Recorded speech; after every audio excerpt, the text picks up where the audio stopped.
Welcome to my home studio. I'm Abby Rose Mandel, and I'm excited today to give you a behind the scenes sneak peek into my process. A little bit about myself to get us started. I am a ceramic artist and high school art teacher living and working in Austin, Texas. I work out of my home. I have 3 young kids running around all the time, and so I do some of the work in this lovely studio shed, but I also do a lot of the messy bits inside the garage and in our laundry room. And then I do the final surface decoration, oftentimes at the kitchen table while my kids are running around. I think it's really important for them to see the process of art making and be engaged in the process of art making. And I hope that I'm instilling a love of art with them so that we have this future generation of artists growing up. I guess that's just the art teacher in me. So now I'm going to show you around some of the spaces briefly, and then we'll get to the demo portion. I'm going to talk about how I slip cast my pieces, and then I'm going to focus on that surface design and decal application so that you can see how I finish off my work. So I'm going to show you around the studio now. Come with me. Welcome to my garage studio. In this space I have my kiln, and you can see that there's also a fair amount of normal garage items in here. This is the area where I do a lot of the messier components of my work. If I'm working with plaster, oftentimes it'll be just outside the garage, but I'll pour my clay in here. I do a little bit of work on the wheel, hand building, and so I try to keep those messier components in this area and keep the studio shed a little bit cleaner for the final decal work and the surface decoration. I've got works in progress going on in here. Miscellaneous tools and art supplies and all kinds of random goodies. Pieces that are waiting for the next step that have been recently pulled out of the kiln. They're ready for glaze and for the final decals. The majority of my work is done through slip casting. I do hand build and occasionally use the wheel. But what I love about slip casting is that I can create this uniform surface, which really gives me the perfect canvas to then do my future illustrations on. I've got liquid slip that I use to pour into the molds. I have 1-part molds and 2-part molds. I do occasionally make more complex molds, but I keep my forms fairly simple, again, because I want that design work to shine through on the surface. And so I'll pour the liquid clay in, and the plaster starts to wick the moisture out of the edges, and it creates a shell. When I get the desired thickness on that shell, I'm able to pour the clay back out into the jar and then let it rest and eventually pop that piece out of the mold so that I'm able to create the form. In addition to the garage workspace, I also have the studio shed where I do a lot of the cleaner parts of the process, the line work, the decals. It also serves predominantly as my display space. I'll do studio tours at the house a few times a year, and so it'll be much more cleaned up than it is currently. But I'll have people out and they can come into the studio, view the work, check out all of the pieces, and you can see that I've got a combo of ceramics and older drawings here. For the main part of my demonstration, I'm going to be working on the black lines on this new cup form that I have. I started to add these spines to the cup physically so that they would come off in relief. I've been working with the stripes for a while, but I wanted to make them an actual tactile difference in the clay. And so I created a mold where I have them coming off on 3 sides. So I'm going to add those black lines to it. First, I just wanted to kind of show side by side. There's a big difference between the smoothness of this cup that's been sanded and the surface on here that has not been sanded. It's hard to see it displayed over camera, but you can see the lines if I hold it at the right angle. Once it's been sanded, it gives me a really smooth surface to work on, to do my illustrations on, so that I'm not getting caught as I draw. I also leave the exterior of my pieces unglazed for the most part, and I love the way that it feels with the really well sanded clay and the actual physical feeling of the decals, and then the smoothness of the little pops of glaze color. So I like all those different tactile qualities to it when I leave the clay surface unglazed, but I want it to be as smooth as possible starting off so that you can feel that difference in the pieces when they're finished.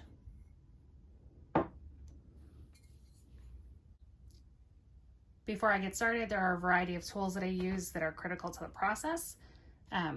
These are my diamond sanding pads, and then I have some wet dry sandpaper that I use to create that really smooth butter soft surface. A variety of paint brushes for the underglazing, getting that interior color, working along the spines because I'll paint those with the pink underglaze to match the interior. And then my black underglaze, which I could not live without. I love it so much. And my bulb syringe. I've tried a variety of different things when I'm putting these designs on the surface. I've used paint brushes, I've used the underglaze pencils, but I find I get the most amount of control with the ZM Tool bulb syringe. It fits nicely in my hand. The smaller size, the blue one, is a little bit too big for my hands, but this red size is just perfect for me. I can change out the tip sizes if needed, but I get really nice control, and then I'm able to get that nice clean black line that gives me a lot of details in the final piece. So everything gets painted on by hand. I freehand almost all parts, except I do trace a circle for that initial signature on the bottom, and everything else just gets freehanded on there.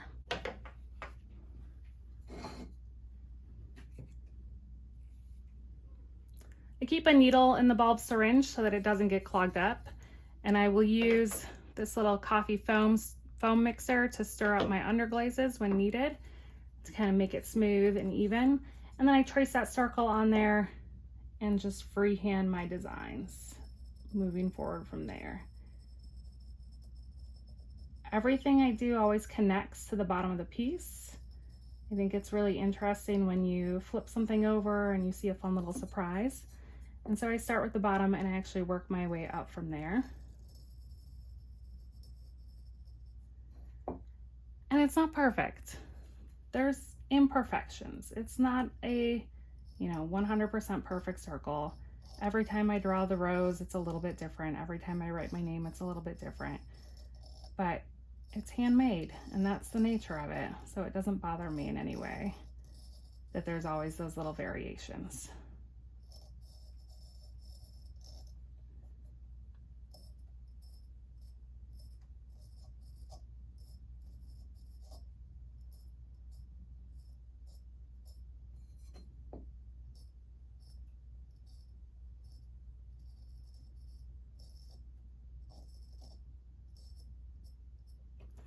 Occasionally a line will fill in, and I'll go back in and clean it up with my Kemper tool.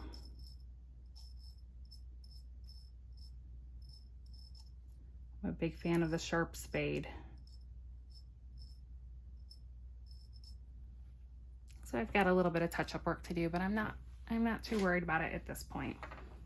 I'm gonna open this up so that if I need to squeeze out some underglaze, I have a place to squeeze it out, and I keep a paper towel nearby so I can wipe the tip off occasionally, and then I just start to freehand draw.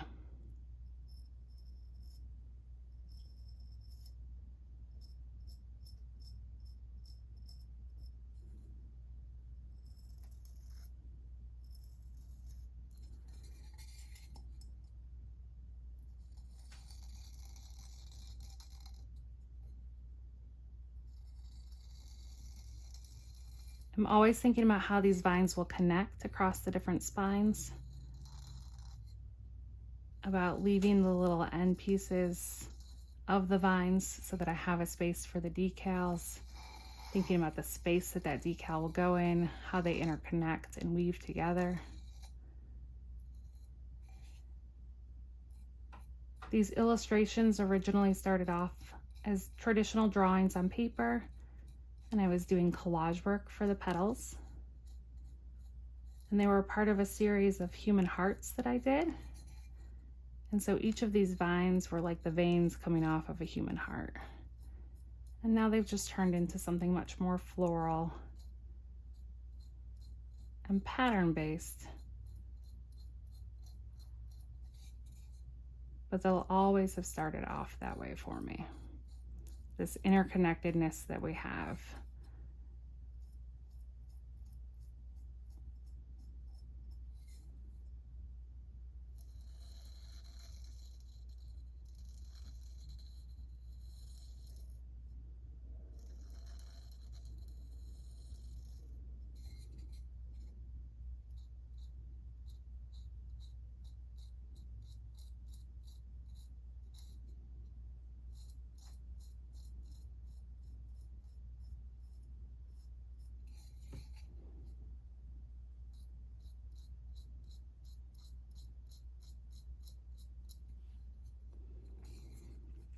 This part of the process is very meditative for me.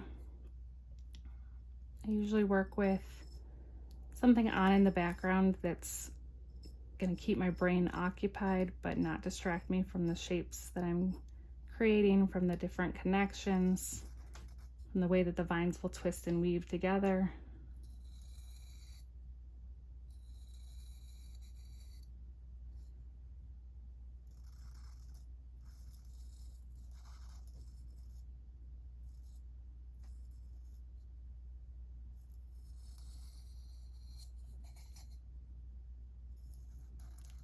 As they grow their way around the cup.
I sped up for a bit, but I'm painting the final spines on the design after I've got everything done with the black. I just freehand these as well. I've got the edges to work with, and I run my brush as carefully as I can along that seam where they meet the wall, where the wall starts to turn.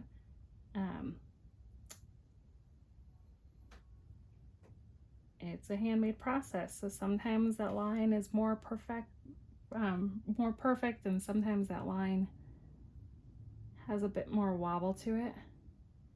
I can always go back in and scrape a little bit away to clean it, but I have a fairly steady hand and lots of practice doing this.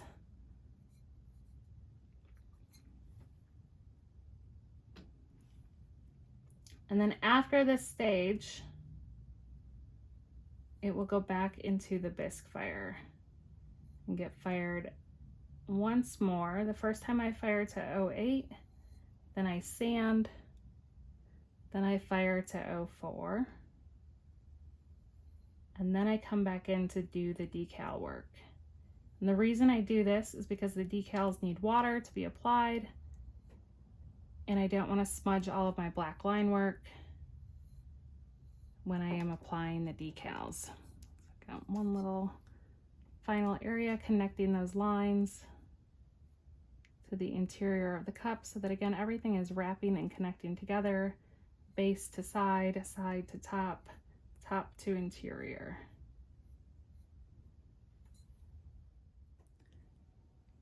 For the next step of the process, I have already fired these a second time, so they've been through the 08 kiln firing and then the 04 kiln firing.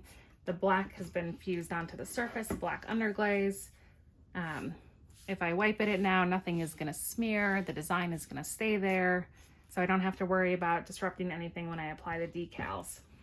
I use commercial underglaze decals. They come in large screen printed sheets, and then I cut them up. So I take all of those decal sheets and I cut them into these individual petals. I really love working with color, all of the different colors, all of the different patterns, how those patterns interact with each other. It brings me so much joy. And so I'm always kind of bopping around between one pattern to the next when I apply these to the surface. And I start to look at the design and the spaces that I have and apply those decals. And they work in a similar way to like a temporary tattoo. And you can use them on greenware, you can use them on bisqueware.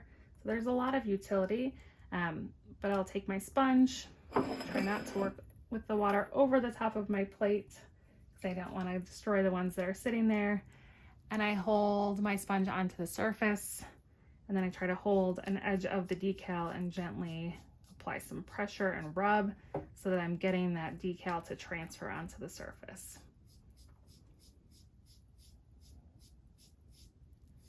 One step that I'm not showing here today and that I have not done on this one is that normally I will have done the interior glaze on all of these cups before I move on to this final stage. That way the interior glazing is done and I can wipe off any drips or spills before I move on so that the outside is just primed and ready to go for the decals. It's the last thing I do before I put it in the kiln, are those decals and the final line details.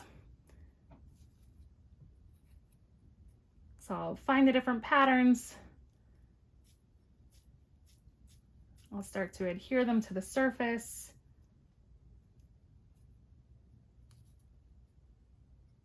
Figuring out how they best fit.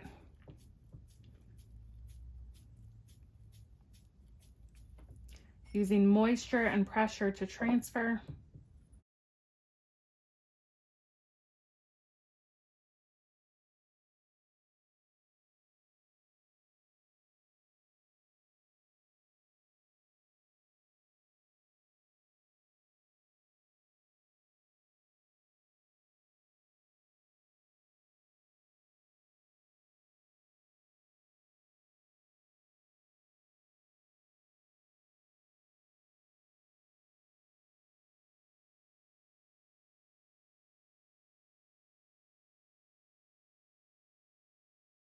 So I check those decals. If I feel like it hasn't transferred, I can apply a little bit more moisture and a little bit more pressure. You have to be careful not to rub too hard because they'll move around on you. And then I just get under there with a fingernail. I remove that little piece of tissue paper, rice paper that it's transferred onto, and I have my design.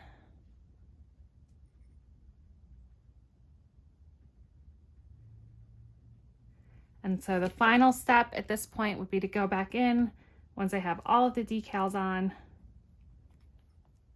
and I draw in some additional petals.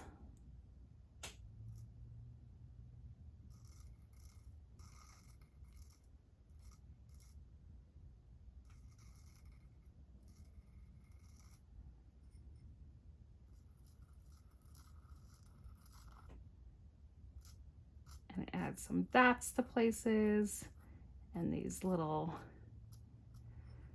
I don't know what they are exactly, but all these little organic forms.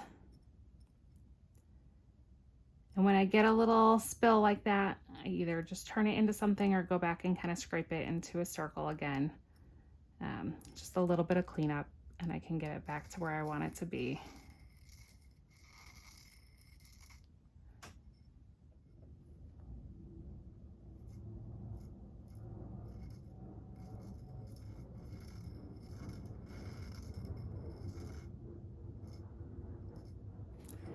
And that's my process. Thank you all so much again for being here today and for watching this video. I hope that you enjoyed the demonstration and have a better understanding of my process now. I also want to say a special thank you to the Texas Clay Festival and the Texas Clay Festival community. It's such a wonderful group to be a part of, and I'm so thankful for the opportunity. It's truly the best group of people to be around, and it's such an enjoyable weekend. I hope to see you all out for the Texas Clay Festival this year and every year after that. And please stop by my booth and say hello and let me know if you have any questions about anything. Thank you all so much. Bye.